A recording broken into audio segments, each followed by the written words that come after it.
और उसके बाद एक बैग हल्ला कर दिए कि हाँ 14 पर आ जा रहा है। अब एक बार इतना ना भगा मचा के पूरे में भीड़ हो गई। आप बता दो इधर मम्मी, उनको ऐसे आदमी सब उनको दाब दिया। इतना ना आदमी एक बैग हो गया कि उनको आदमी सब दाब दिया। यहाँ पे बॉडी आई थी, यहाँ पर बॉडी लाया तो यह नई दिल्ली में। नहीं कौन से प्लेटफॉर्म पे हमारे वो दामाद थे। कौन सा प्लेटफॉर्म नंबर क्या? 16 पर 16 की यहाँ से बॉडी ले गए आप? नहीं, अभी मेरा बॉडी अभी तो मुझे पता चला है। बॉडी लेने आई हूँ मैं। क्या था उनका?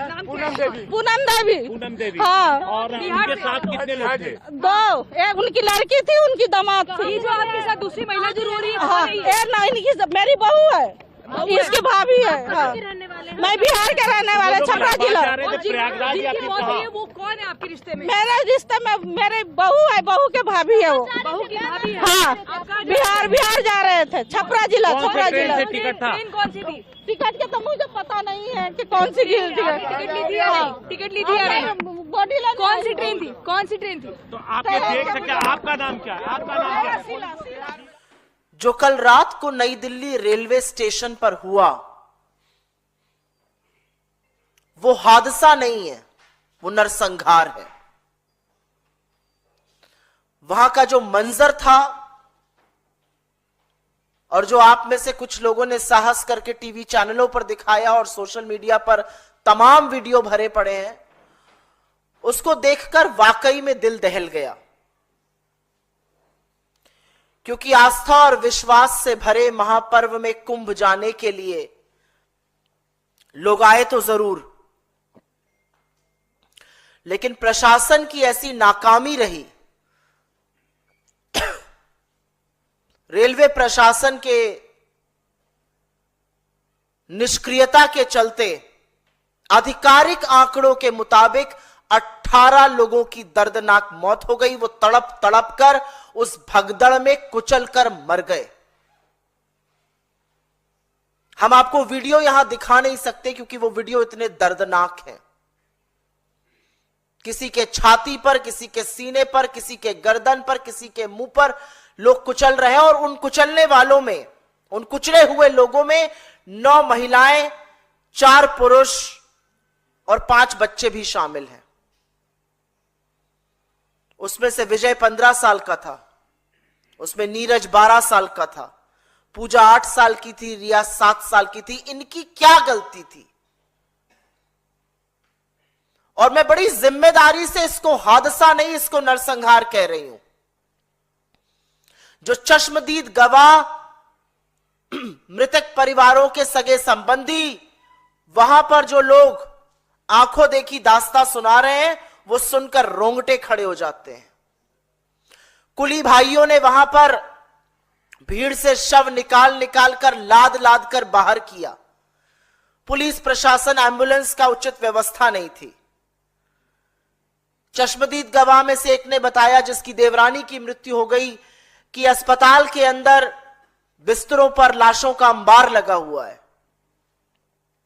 और इन सब लोगों पर, और मैं इनको असहाय मानती हूं, इन सब लोगों के चेहरे पर अपनों को खोने का दुख तो दिख ही रहा है, लेकिन उसके साथ साथ वो दहशत, वो डर दिख रहा है।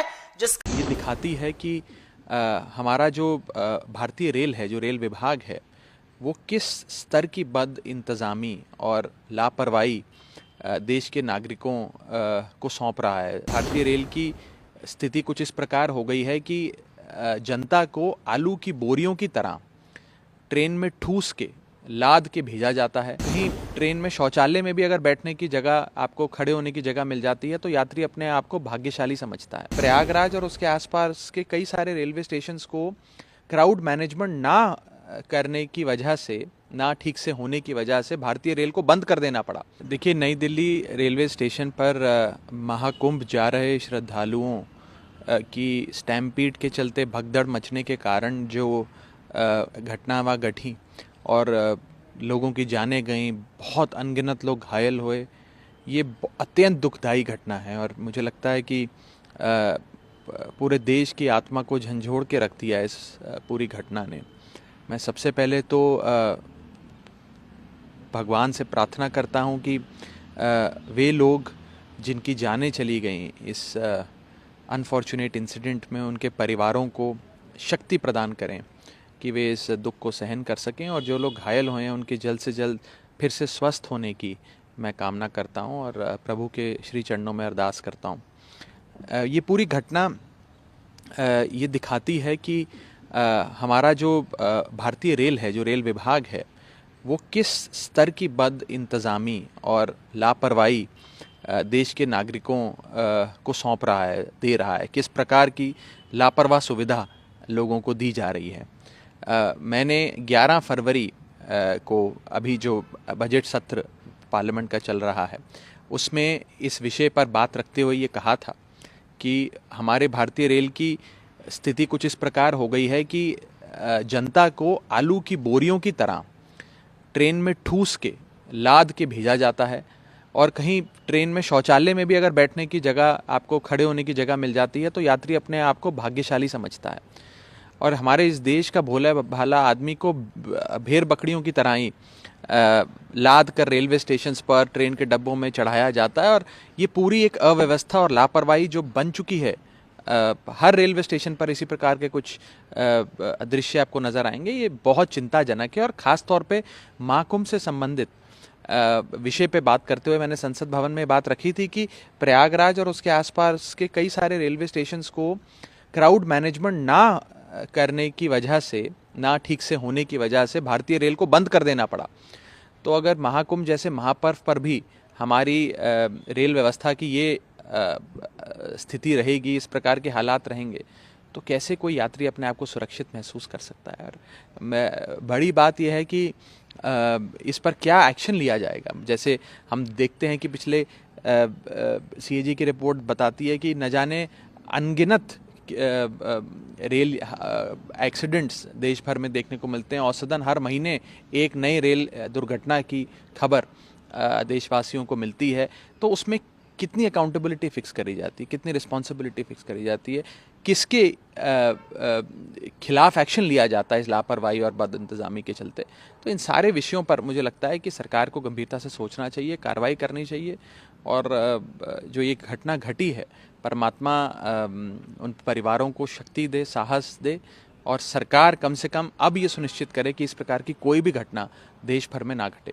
हाँ सर, 10 लाख के कंपनसेशन देने की बात की गई है। वहीं बाद में ये भी चीज़ कही गई कि जब ये घटना हो गई उसके बाद 4 स्पेशल ट्रेनें लगाई गई क्राउड कंट्रोल के लिए। तो ये कहें टू लिटिल टू लेट, इसे देखिए, जब एक बार घटना घट गई और इतने सारे श्रद्धालु जो हमारे इस महापर्व में, महाकुंभ में हिस्सा लेने जा रहे थे, उनके साथ ये दुर्घटना घटी, उसके बाद अगर आप कोई इंतजामात करते हैं, 4 ट्रेन ज़्यादा लगा देते हैं, 2 ट्रेन किसी और रूट से डाइवर्ट कर कर उसे प्रयागराज के रूट पे लगा देते हैं, उससे क्या फ़र्क पड़ता है। बात तो यह है कि उन भोले भाले मासूम श्रद्धालुओं की जानें चली गई। वो भोले भाले मासूम श्रद्धालु वहाँ घायल हो गए। और क्यों हुए? क्या उनकी कोई गलती थी? क्या उन श्रद्धालुओं ने कोई पाप किए थे? क्या उनसे कोई गलती, क्या उनसे कोई लापरवाही हो गई? ये तो सीधे सीधे भारतीय रेल की लापरवाही और बद इंतज़ामी के चलते हुआ है, जो बेहद दुखदाई है। और जैसा कि मैंने कहा कि मैंने 11 फरवरी को इस विषय को संसद भवन के भीतर अपने बजट जो सत्र चल रहा था उसमें अब एक भाषण देते समय इसको रेखांकित भी किया था कि भारतीय रेल की जो अव्यवस्था है उस पर सरकार का ध्यान आकर्षित किया जाए, सरकार उस पर फोकस करते हुए अपने जो व्यवस्था उसमें सुधार करे। इस प्रकार की लापरवाही चलती रहेगी तो न जाने और कितने मासूम लोगों की जानें जा सकती हैं इसी प्रकार के इंसिडेंट्स के चलते।